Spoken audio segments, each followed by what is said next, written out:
कैसे हैं आप? मैं गौरव स्वागत करता हूं आप सभी का आपके इस चैनल एईपीएस के इस सेशन पे। आप में से बहुत सारे ऐसे मित्र हैं जो कहीं ना कहीं परेशान हैं अपने एस 9 के सब्जेक्ट को लेकर। आपके अनगिनत कॉल के बाद मैं ऐसे भी इस पे पहले भी वीडियो बना चुका था, आपने देखा भी होगा। परंतु आप में से बहुत सारे मित्र को शायद मुझ पर विश्वास नहीं है, क्योंकि आपके इस यूट्यूब प्लेटफॉर्म पे होता क्या है कि हर एक घंटा पे एगो नया चैनल बन जाता है और जिसको जो मन करता है सो बोल देते हैं। जरा मैं आपको लॉजिकली सोचने के लिए कहना चाहूंगा कि फॉर एग्जाम्पल अभी आपका सेशन 23-25 है और आज से ही आप क्या फर्स्ट ईयर को पढ़ाना प्रारंभ कर दीजिए। यूट्यूब पर कोई भी कुछ भी चीजों को शेयर कर सकता है। तो आपके उस अनुभव में और जो इंसान 6 वर्ष पहले से कार्य कर रहा है, दोनों के अनुभव में अंतर होगा कि नहीं होगा? तो जो अभी आपका रजिस्ट्रेशन आया हुआ है, जहां पे आपको एस 9 का सब्जेक्ट सिलेक्ट करना है, जो कि आपके ऑप्शंस इस प्रकार से रहते हैं, उसमें आपको एक डर लगा हुआ है। आप विभिन्न प्रकार के वीडियोज को देख रहे हैं जहां पे सिर्फ कहानी की बातें हो रही है। मैंने आज से 1 वर्ष पहले भी एक वीडियो बनाया था और वहां भी मैं तथ्य को दिखाया था जिस समय बिहार में बहाली आपके सीटेट के स्कोर और आपके एकेडमिक स्कोर पे हुआ करता था, और अब जो आपकी बहाली बीपीएससी के अकॉर्डिंग हो रही है उस भी तथ्य को मैं आपको दिखाऊंगा। तो वीडियो के अंत तक बने रहिएगा। आज के बाद आपको कंफ्यूजन नहीं होगा। और एक बात मैं आपको पहले कह दूं कि मैं जो आपको समझाने जा रहा हूं, जो दिखाने जा रहा हूं, अगर आपको समझ में आए, अगर आपको मुझ पे ट्रस्ट हो, वेल एंड गुड। वरना आप आज भी कंफ्यूज थे और आगे भी अगर आप कंफ्यूज हैं तो कृपया कॉल करके ये मत पूछिएगा कि ऐसे कैसे होगा। इस चीज को ध्यान में रखिएगा। मैं बस आपको अपना एक सलाह दे रहा हूं, जो मेरे पास में अनुभव है, जिस अनुभव को मैंने देखा है आपके सीनियर लोगों ने 1 to 5 ज्वाइन किया है, 6 to 8 ज्वाइन किया है, 9 10th ज्वाइन किया है, 11 12th ज्वाइन किया है, उन तमाम अनुभव के आधार पर शेयर कर रहा हूं। तो मानना हो तो अच्छी बात है और नहीं मानना है तो भी अच्छी बात है। तो आइए शुरुआत करते हैं आज के अपने सेशन का। सर्वप्रथम आपकी जहां भी आस्था हो, जहां भी आपकी विश्वास हो, एक बार आप ईश्वर को याद कर ले कि हे ईश्वर, आप जहां भी हैं अपनी असीम कृपा हम सब पे बनाए रखें, ताकि आने वाले दिनों में हम सभी का परिणाम बेहतर नहीं बेहतरीन निकल कर आए। आप जब अभी आपका रजिस्ट्रेशन आया होगा तो आपके सामने में इस प्रकार के ऑप्शन सब निकल कर आए होंगे। अर्थात आपको एस 9 में एक सब्जेक्ट है एस 9 कहने का आपका आशय हो गया कि जब अभी आप क्या है आपका डीलेट जो आप कर रहे हैं, आपका 23-25 सेशन है, अभी आप फर्स्ट ईयर में हैं। जब आप सेकेंड ईयर में जाइएगा तो आपको एक सब्जेक्ट पढ़ना होगा जिसका नाम है एस 9। अब इस सब्जेक्ट को लेकर अगर आप यूट्यूब पर या फिर अपने कॉलेज में भी, बहुत जगह लोग आपको क्या कहेंगे कि जो तुम्हारा ग्रेजुएशन में है या फिर तुमको जो ग्रेजुएशन में लेना है वही कॉम्बिनेशन तुम यहाँ पे सिलेक्ट करो। यहाँ पे क्या है, गणित का ऑप्शन है, मैथ का ऑप्शन है, साइंस का ऑप्शन है, सोशल स्टडीज का ऑप्शन है, इंग्लिश का ऑप्शन है, हिंदी है, संस्कृत है, मैथिली है, बांग्ला है, उर्दू है। इतना सब्जेक्ट का यहाँ पे ऑप्शंस अवेलेबल है। इस सब्जेक्ट में से आपको लोग कहेगा कि बउआ रे, अगर तुम साइंस से किया है ग्रेजुएशन, फिजिक्स ऑनर्स किया है तो साइंस ले लो, केमिस्ट्री किया है तो साइंस ले लो, अगर हिस्ट्री किया है तो सोशल साइंस ले लो, मैथ से किया है तो मैथ ले लो। हम कहेंगे कि वाणिज्य से किए हैं तो क्या ले ले। अर्थात इस प्रकार से आपके मन में एक भ्रम होगा। तो आइए समझते हैं आखिर एस 9 होता क्या है, क्या इसका आगे चलकर नौकरी पे प्रभाव पड़ता है। तो अभी आप लोग सभी लोग क्या कर रहे हैं, तो आप सभी लोग अभी बिहार डीलेट की तैयारी कर रहे हैं। अगर आपने इंटरमीडिएट के बाद डीलेट किया होगा तो आप पीआरटी टीचर बनिएगा। और जो आपका एस 9 सब्जेक्ट होता है, ये यहाँ पे लिखा हुआ है कक्षा 6 से 8 के लिए। अर्थात इसका नॉर्मल सा कंसेप्ट ये होता है कि अगर मान लीजिए आप भविष्य में पीआरटी टीचर बनते हैं, आप कक्षा 1 से 5 के शिक्षक बनते हैं, ठीक, आप कक्षा 1 से 5 के शिक्षक बनते हैं। जिसने इंटरमीडिएट के बाद डीलेट कर रहा है उसको भी एस 9 सिलेक्ट करना है, और जो ग्रेजुएशन के बाद डीलेट कर रहा है उसको भी एस 9 सिलेक्ट करना है, दोनों को करना है। तो अगर आप 1 to 5 के शिक्षक बनते हैं और आप जिस विद्यालय में पोस्टिंग आपका होगा वह विद्यालय आपका कक्षा 8 तक है, और आपको किसी दिन प्रधानाध्यापक ने कहा कि सर जाइए आप उसमें क्लास लीजिए। अब अगर आपने एस 9 में हिंदी रखा है, इंग्लिश रखा है, और आप जाके उस क्लास में क्या पढ़ा रहे हैं, इंग्लिश पढ़ा रहे हैं, डीओ साहब आ गए चेकिंग करने, आपसे पूछ दिए जी तुम्हारा बहाली है पीआरटी में, तुम यहाँ इंग्लिश कैसे पढ़ा रहे हो जी 6 to 8 में?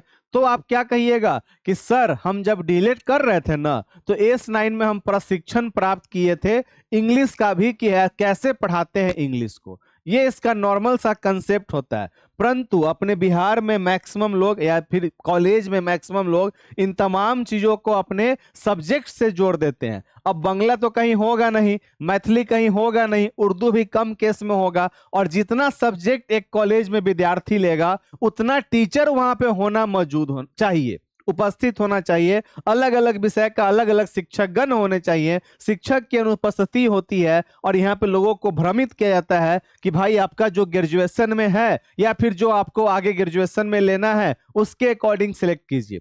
परंतु यह मुख्य रूप से आपके रोजगार के लिए नहीं होता है। आपका रोजगार अगर 6 to 8 की हम लोग बात करें तो सिंपल सा कंसेप्ट है कि आपका ग्रेजुएशन प्लस आपका बिहार डीलेड प्लस आपका सीटेट पेपर 2 ये आपका होना चाहिए और इसके आधार पे आपका नौकरी बनता है।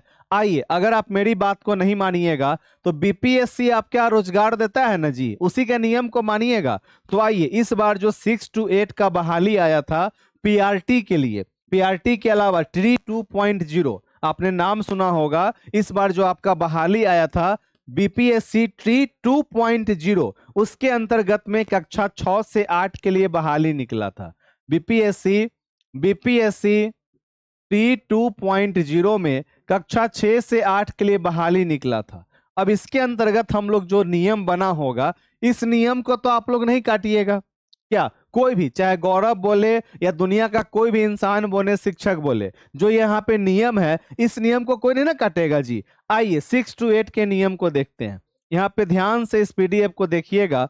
ये आपके बीपीएससी के आयोग के वेबसाइट पे अभी भी अपलोड है, आप लोग जाकर वहां पे क्रॉस चेक कर सकते हैं। ये पीडीएफ अभी आपके आयोग के वेबसाइट पे क्या है, अपलोड है।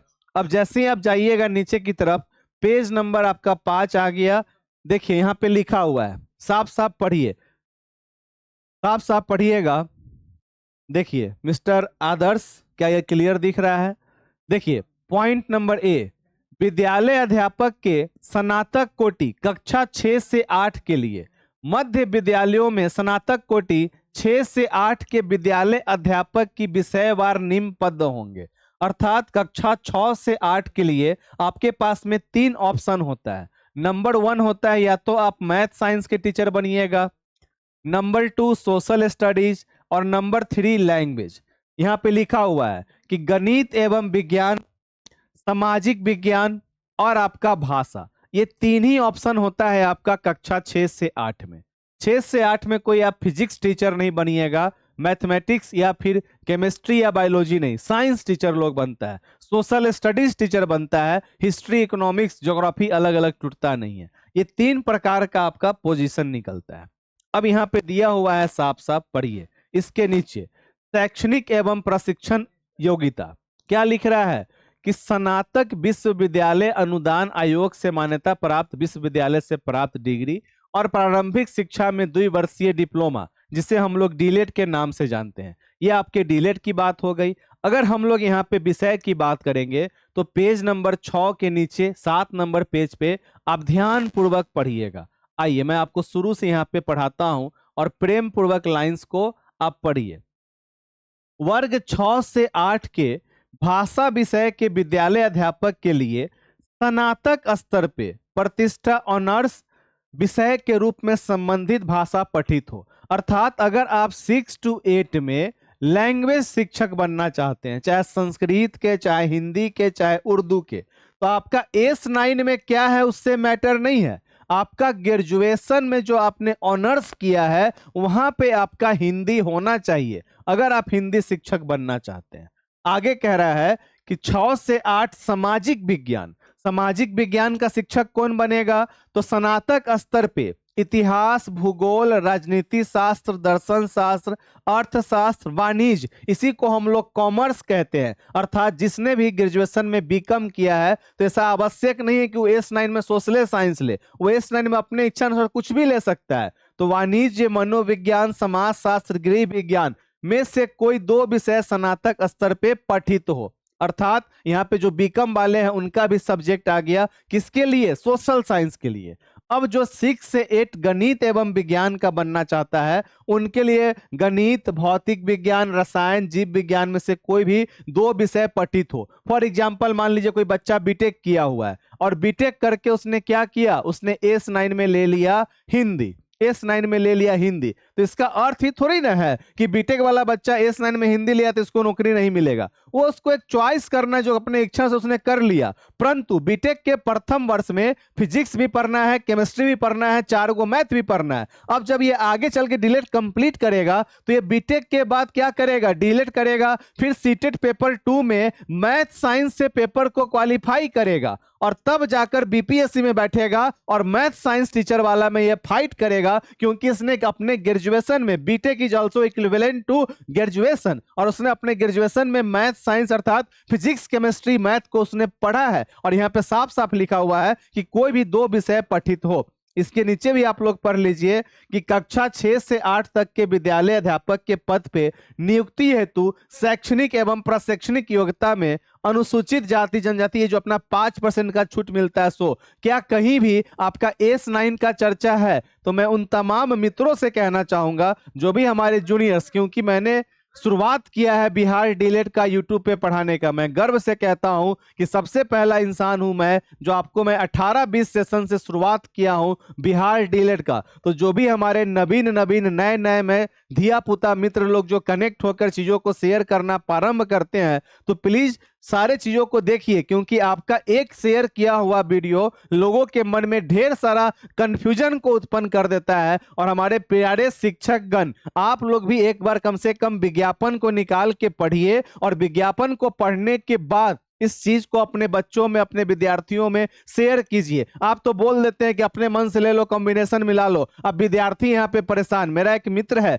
जिसान अली अहमद, उसने ग्रेजुएशन किया है फिजिक्स ऑनर्स या शायद मैथमेटिक्स ऑनर्स उसने किया है, और उसका S9 में क्या है, उर्दू है। उसका 12th में भी उर्दू था और ग्रेजुएशन में भी उर्दू है, परंतु उसने साइंस से ऑनर्स पेपर किया है। तो बेचारा अब उर्दू में भी शिक्षक बन सकता है और मैथ साइंस का भी बन सकता है।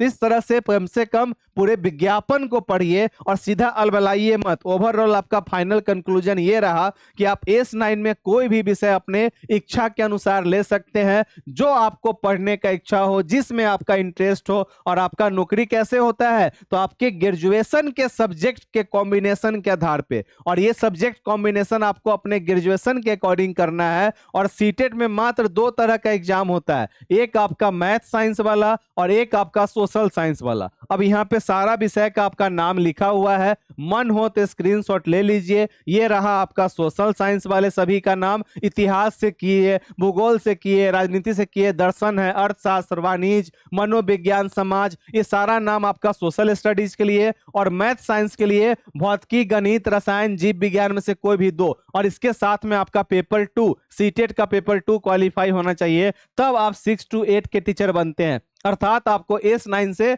डरने की जरूरत नहीं है। जिस प्रकार से हम लोग अपने 10th में, 12th में एक ऑप्शनल पेपर लेते थे ना अपने इंटरेस्ट के अनुसार, सेम उसी तरह का आपका S9 होता है। बाद बाकी इसका कुछ भी कहीं भी बिहार बोर्ड के वेबसाइट पे अवेलेबल नहीं है। इसका जो करिकुलम है, सिलेबस है, उसमें अवेलेबल नहीं है। परंतु आपका नौकरी इस विज्ञापन के अनुसार होगा, और विज्ञापन को ध्यान पूर्वक पढ़ के अपने मित्रों में शेयर किया कीजिए। और S9 का कहीं भी कोई चर्चा नहीं है कि अगर आपने डिलीट किया है तो आपका S9 में ही होना चाहिए। तो अपने मन से बातों को आगे कैरी फॉरवर्ड न करें, विज्ञापन को पढ़े और उसके अनुसार मित्रों में शेयर करें। लोगों की सपोर्ट करना, सहायता करना अच्छी बात है, परंतु पहले खुद ज्ञान प्राप्त करके उस चीज को शेयर किया कीजिए। चलिए, अगर मेरी बात जिनको समझ में आ गया हो, वेल एंड गुड। परंतु मुझे पता है कि आप में से अनगिनत ऐसे लोग होंगे जिनको अभी भी मेरी बात समझ में नहीं आई होगी, तो उनको नतमस्तक होकर उनके चरणों में मैं प्रणाम करता हूं कि मेरे बस का बात नहीं है। ये आपका संज्ञान है, आपकी दिमाग है। समझ में आया तो अच्छी बात है, नहीं समझ में आया तो जिनका भी बात समझ में आया उन्हीं का बात समझिए। मेरे पास में कोई ये चीज नहीं है कि हम सत्यता को साबित करें। अब बीपीएससी के विज्ञापन को दिखा दिए, वेबसाइट पे अपलोड है, अब इससे ज्यादा सत्यता क्या हो सकता है, ये तो मुझे नहीं पता है। मुझे जितना पता था, जितना मेरे पास में अनुभव है, जो भी मेरे पास में ज्ञान आपके कारण प्राप्त हुआ है, उस आधार पे मैंने शेयर किया है। मानना हो तो अच्छी बात, नहीं मानना हो तो कोई बात नहीं है, राइट। चलिए बाय बाय, शुभ रात्रि, गुड नाइट।